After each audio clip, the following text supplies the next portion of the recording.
Rowdy hero Vijay Deverakonda craze గురించి మనందరికీ తెలిసిందే. అర్జున్ రెడ్డి, గీతా గోవిందం వంటి సూపర్ హిట్ చిత్రాలతో భారీ ఫాలోయింగ్ సంపాదించుకున్నారు. ఆ తర్వాత విభిన్న కంటెంట్ చిత్రాలతో అలరించారు. Vijay Deverakonda acting style, mannerism కు ఆడియన్స్ ఫిదా అయ్యారు. ఇప్పుడు ఫ్యాన్స్ విజయ్ దేవరకొండకు హిట్ ఇచ్చే మూవీ కోసం వెయిట్ చేస్తూ ఉన్నారు. తాజాగా 2 సినిమాలతో ఆడియన్స్ ముందుకు రాబోతూ ఉన్నారు. ప్రస్తుతం విజయ్ నటిస్తున్న latest movie Ranabaali. Director Rahul Sankrityan ఈ చిత్రానికి దర్శకత్వం వహిస్తూ ఉన్నారు. ఇన్నాళ్ళు VD14 వర్కింగ్ టైటిల్ తో రూపొందించగా ఇప్పుడు రిపబ్లిక్ డే సందర్భంగా ఈ సినిమా టైటిల్ గ్లిమ్స్ షేర్ చేశారు మేకర్స్. ఈ సినిమాకు రణబాలి పేరును ఫిక్స్ చేశారు. టైటిల్ రివీల్ చేస్తూ ఓ కాన్సెప్ట్ వీడియోను సైతం విడుదల చేశారు.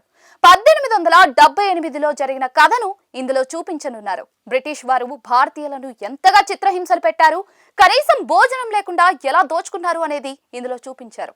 స్వాతంత్ర ఉద్యమానికి ముందు జరిగిన చీకటి రహస్యాలను, చరిత్రలో లేని రహస్యాలను ఆవిష్కరించే ప్రయత్నం చేస్తూ ఉన్నారు. ఇందులో రణబాలిగా విజయ్, జయమ్మగా రష్మిక మందన కనిపించనున్నారు. ఇప్పుడు గ్లిమ్స్ లో చివరిగా గుర్రంపై స్వారీ చేస్తూ ఓ బ్రిటిష్ అధికారిని లాక్కుంటూ రైలు పట్టాలపై నుంచి విజయ్ ఎంట్రీ ఇచ్చిన తీరు మాత్రం వేరే లెవెల్. మొత్తానికి ఈ సినిమాలో విజయ్ దేవరకొండ నట విశ్వరూపం చూపించనున్నట్లుగా తెలిసిపోతుంది. ఈ చిత్రాన్ని ఈ ఏడాది సెప్టెంబర్ 11న విడుదల చేయనున్నారు.